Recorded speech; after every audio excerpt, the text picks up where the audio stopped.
The Democrats are struggling for an alternative vision, and their alternative vision is basically Trump is a traitor, and let's be socialists. And I'm not really joking or exaggerating about this. Cynthia Nixon is seen as one of these figures who is going to be the future of the Democratic Party, along with Alexandria Ocasio Cortez. Boom! Got her name right this time. Okay, Alexandria Ocasio Cortez is the new face of the Democratic Party, despite the fact that she knows no things. Okay, all the things she thinks she knows are things that are not true. Okay, I'm not saying this because she's a woman or because of her race. She's a stupid person. Okay, Alexandria Ocasio Cortez is not a bright egg. Now, I'm saying this only based on her public statements. I do not think that she's a good expositor of her viewpoint. There are many people on the left who agree with her, who I think are much better expositors of her particular viewpoint.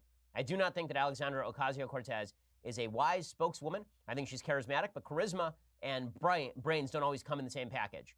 And if you disagree with me, those of you on the left, think about what you think of President Trump. Okay, the fact is, charisma and brains, not exactly the same thing. In any case, she is considered the new face of the Republican Party. Another person, or the Democratic Party, another person considered a rising star in the Democratic Party is Cynthia Nixon, who you remember for playing one of the, Miranda, is it, on Sex and the City?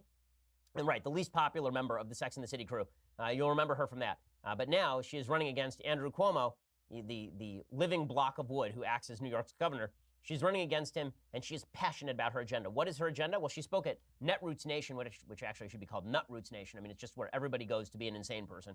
Cory Booker shows up, and he does his weird jazz hands and talks about how socialism is the way, and then holds up a sign saying America shouldn't have borders and Israel shouldn't have borders. Good luck with that, Cory. And then Elizabeth Warren shows up to basically announce she's running for president.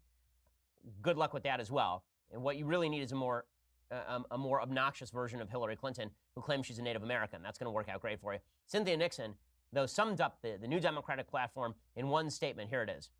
I am proud to be one of a small but growing number of candidates to identify as a democratic socialist. If being a democratic socialist means believing that health care and housing and education should be a human right, then I am a democratic socialist. Okay, and what she says is if the Republicans are going to call us socialists anyway, maybe we should be socialists. First of all, if anybody ever uses the formulation, if being X means blah, blah, blah, blah, blah, blah, blah, they're lying to you.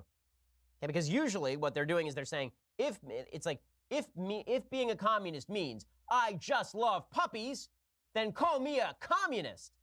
No, that's not what being a democratic socialist means. Okay, when you say that, if you say that I think that democratic socialist means free health care, no, I think democratic socialist means you want to nationalize all major industries in the United States and abolish the profit margin, which is what the Democratic Socialist Platform actually says. I think being a democratic socialist does not actually mean that you want to just add a bunch of redistributionist programs atop a capitalist edifice. That's not what your program actually says.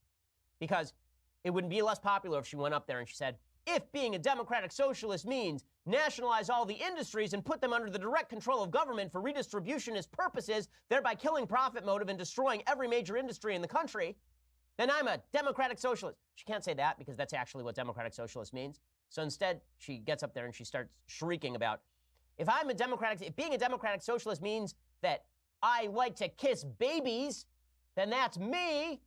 Okay. Yeah, that's that. If that's your shtick, okay, I guess that's your shtick. But if the future of the Democratic Party is just declaring that you're a democratic socialist, which means unicorns and rainbow poop, then I don't know what to tell you. Try running on that. Let's see how that goes for you. And if anybody on the right has any capacity to debate, they should be able to knock the democratic socialist arguments down with legitimately the push of a finger. It really is that easy.